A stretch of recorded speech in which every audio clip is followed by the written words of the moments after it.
ایک نوجوان خوبصورت لڑکی روزانہ اکیلی یونیورسٹی جاتی تھی۔ اسی یونیورسٹی میں اس کا والد ایک ڈپارٹمنٹ کا انچارج تھا۔ ایک دن چھٹی کے فوراً بعد اچانک بادل گرجنے لگے اور زوردار بارش ہونے لگی۔ ہر کوئی جائے پناہ کی تلاش میں دوڑ رہا تھا۔ سردی کی شدت بڑھنے لگی۔ آسمان سے گرنے والے اولے لوگوں کے سروں پر برسنے لگے۔ یہ لڑکی بھی یونیورسٹی سے نکلی اور جائے پناہ کی تلاش میں دوڑنے لگی۔ اس کا جسم سردی سے کانپ رہا تھا، لیکن یہ نہیں جانتی تھی کہ اسے پناہ کہاں ملے گی۔ جب بارش تیز ہوئی تو اس نے ایک دروازہ بجایا۔ گھر میں موجود لڑکا باہر نکلا اور اسے اندر لے آیا اور بارش تھمنے تک اپنے گھر میں رہنے کی اجازت دے دی۔ دونوں کا آپس میں تعارف ہوا تو معلوم ہوا کہ لڑکا بھی اسی یونیورسٹی میں پڑھتا ہے جہاں وہ خود زیر تعلیم ہے اور اس شہر میں اکیلا رہتا ہے۔ ایک کمرہ، برآمدہ اور باتھ روم اس کا کل گھر تھا۔ نوجوان نے اسے کمرے میں آرام کرنے کو کہا اور اس کے پاس ہیٹر رکھ دیا اور کہا کہ کمرہ جب گرم ہو جائے گا تو وہ ہیٹر نکال لے گا۔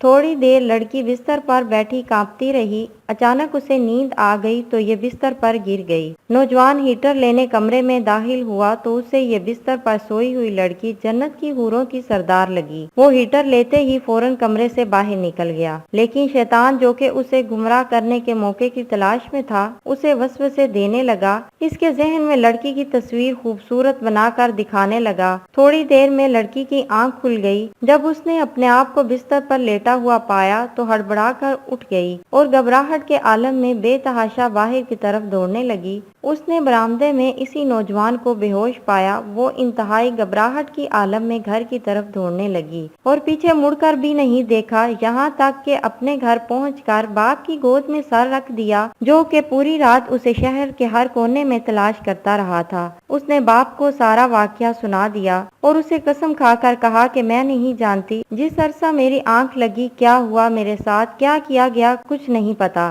اس کا باپ انتہائی غصے کے عالم میں اٹھا اور یونیورسٹی پہنچ گیا اور اس دن غیر حاضر ہونے والے طلباء میں سے پوچھا تو پتا چلا کہ ایک لڑکا شہر سے باہر گیا ہے اور ایک بیمار ہے، ہسپتال میں داخل ہے۔ باپ ہسپتال پہنچ گیا تاکہ اس نوجوان کو تلاش کرے اور اس سے اپنی بیٹی کا انتقام لے۔ ہسپتال میں اس کی تلاش کے بعد جب اس کے کمرے میں پہنچا تو اسے اس حالت میں پایا کہ اس کے دونوں ہاتھوں کی انگلیاں پٹیوں سے بندھی ہوئی تھیں۔ اس نے ڈاکٹر سے اس مریض کے بارے میں پوچھا تو ڈاکٹر نے بتایا جب یہ ہمارے پاس لایا گیا تو اس کے دونوں ہاتھ جلے ہوئے تھے۔ باپ نے نوجوان سے کہا کہ تمہیں اللہ کی قسم مجھے بتاؤ کہ تمہیں کیا ہوا۔ باپ نے اپنا تعارف نہیں کروایا۔ وہ بولا ایک لڑکی کل رات بارش سے بچتی ہوئی میرے پاس پناہ لینے کے لیے آئی۔ میں نے اسے اپنے کمرے میں پناہ تو دے دی، لیکن شیطان مجھے اس کے بارے میں پھسلانے لگا تو میں اس کے کمرے میں ہیٹر لینے کے بہانے داخل ہوا۔ وہ سوئی ہوئی لڑکی مجھے جنت کی حور لگی۔ میں فوراً باہر نکل آیا، لیکن شیطان مجھے مسلسل اس کے بارے میں پھسلاتا رہا اور غلط خیالات میرے ذہن میں آتے رہے۔ تو جب بھی شیطان مجھے برائی پر اکساتا میں اپنی انگلی آگ میں جلاتا تاکہ جہنم کی آگ اور اس کے عذاب کو یاد کروں اور اپنے نفس کو برائی سے باز رکھ سکوں، یہاں تک کہ میری ساری انگلیاں جل گئیں اور میں بے ہوش ہو گیا۔